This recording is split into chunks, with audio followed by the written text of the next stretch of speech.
করে আমরা এই ডিসিপ্লিনটা মেনটেন করি।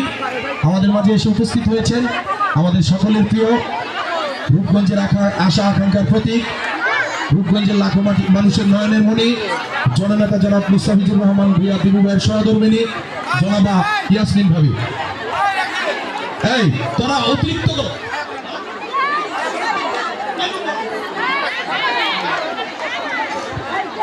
আলামিন আরেকটা চেয়ার দিত।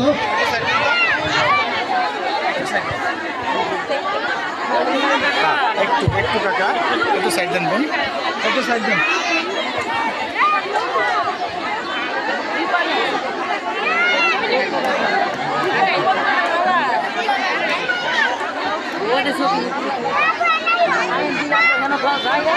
আলামিন আলিফ তোরা একটু কয়েকটা খালি চেয়ারের একটু সংকট, কয়টা ৫-৭টা চেয়ার নিয়ে আস, ৫-৭টা খালি চেয়ার নিয়ে আস।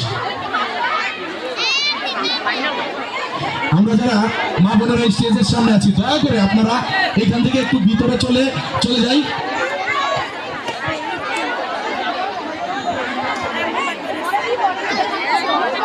এই আলামিন ৫টা চেয়ারের ব্যবস্থা কর, ৫টা চেয়ার। এই কামাল ৫টা চেয়ার।